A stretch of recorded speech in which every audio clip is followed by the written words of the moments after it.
أهلا وسهلا بك عزيزتي المشاهدة. اليوم راح نسوي دولمة الزيت أي دولمة الخضروات.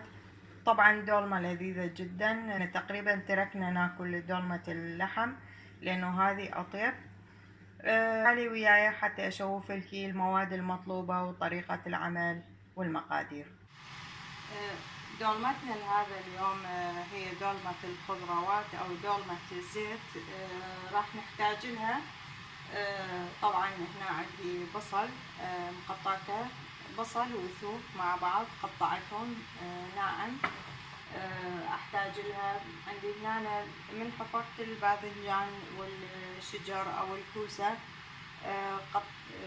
احتفظت باللبه وقطعتها بهذا الشكل. واحتاج باقله هي او الفول الاخضر مقشر، طبعا هكذا مقشر الفول. وعندي معجون طماطم، ملعقتين طعام معجون طماطم. واحتاج لها بهارات وقليل من الكاري وفلفل اسود وملح وليمون الحامض.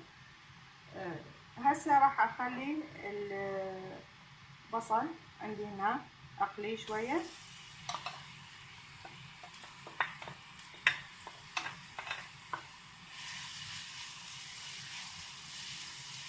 طبعا خليت 3/4 الكوب زيت لانه هذه دولمة الزيت. اقلبهم شوية على النار، بعدين راح اضيف لهم باقي المواد. بعد ما حمرت البصل والثوم شوية خليتهم على النار، راح اضيف باقي الخلطة هي الباذنجان عندي لب الكوسة، واقلبهم هذولا ايضا شوية على النار يذبلون. واخر شي راح احط الباقلة الخضراء. بعد ما ذبلت عندي شوية هذه المواد راح اضيف لها الباقلة الخضراء اللي عندي ايضا.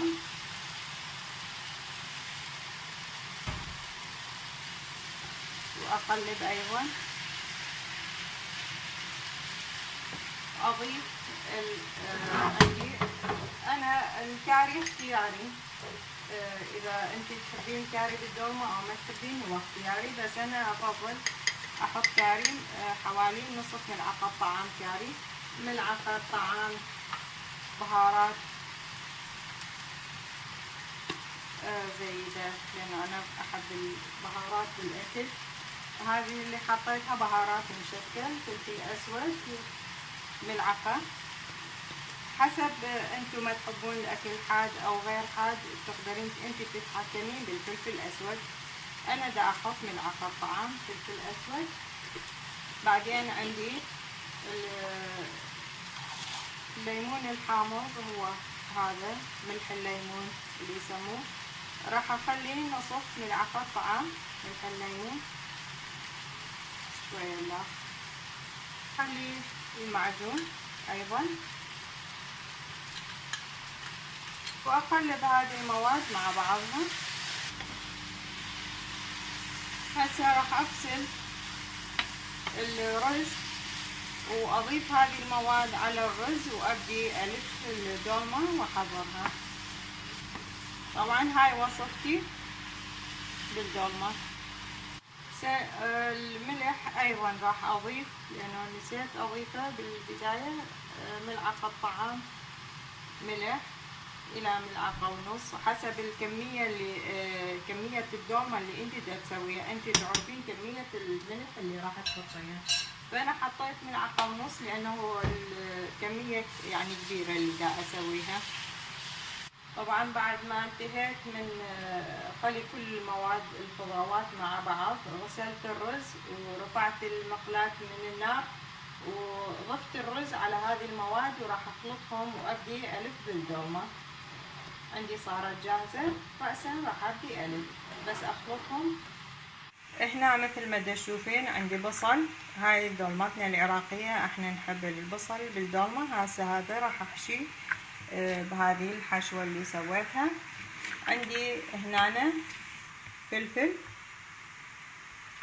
عندي باذنجان، وعندي شجر او الكوسة كلها محفورة جاهزة. عندي ورق العنب، يعني الدولمة العراقية ما تقتصر على بس ورق عنب، دكل بيها الخضروات، أنواع خضرة نخلي بيها. هسه راح أبدي ألف ورق العنب. آخذ قليل من الخلطة هالشكل، خليها ألف، بعدين ألفها بكل سهولة. آخذ ورقة ثانية،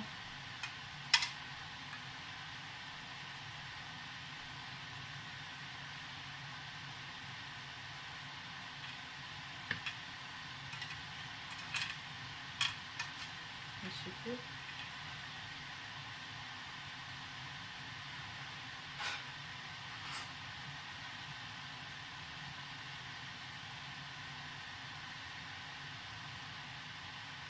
بعدين راح اصفهم كلهم بالصينية، بالقصدي يعني عفوا اصفهم كلهم بالقدر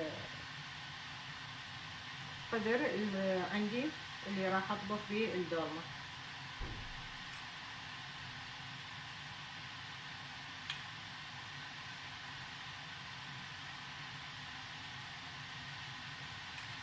بالشكل.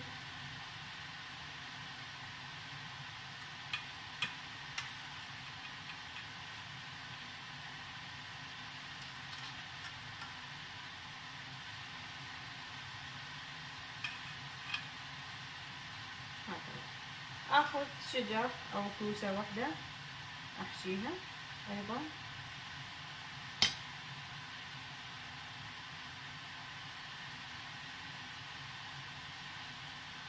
لا تحشين يعني الكوسة والباذنجان لا تحشينها كلش، لانه الرز اعتيادي راح يعني يتضاعف حجمه، لأجل أن يستوي الرز عندك هكذا مثل ما تشوفين. فلفل، طبعا هو الفلفل شوية يعني يلزم أدخل الرز بالمكانات، أبعد مكان.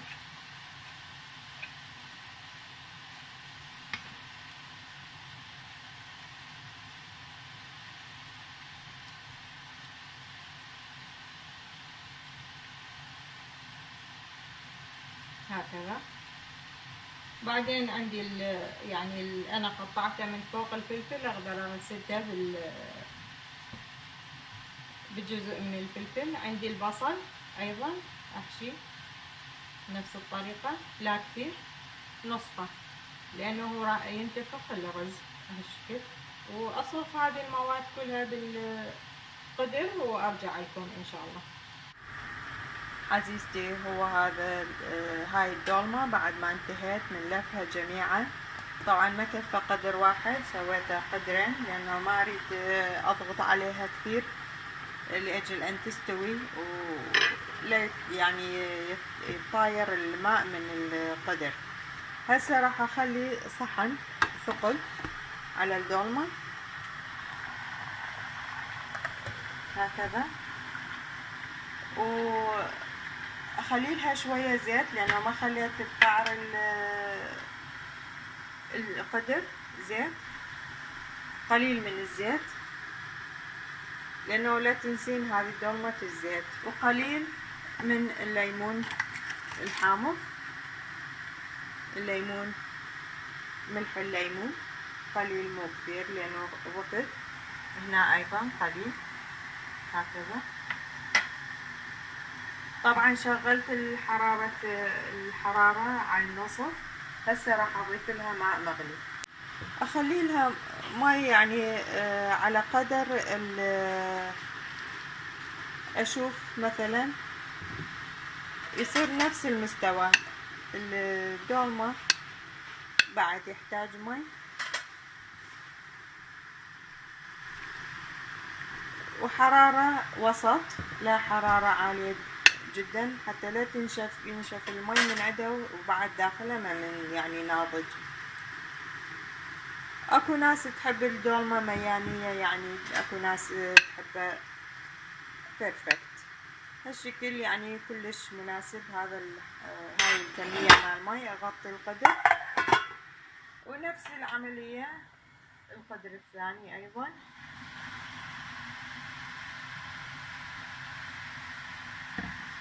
اشوف كمية المي بعد يحتاج.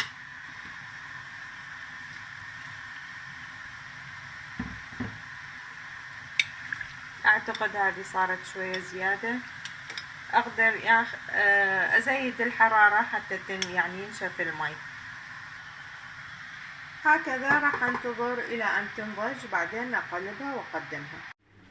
عزيزتي، هو هذا الشكل النهائي والاخير لدولمة الزيت والخضروات بعد ما نضجت عندي.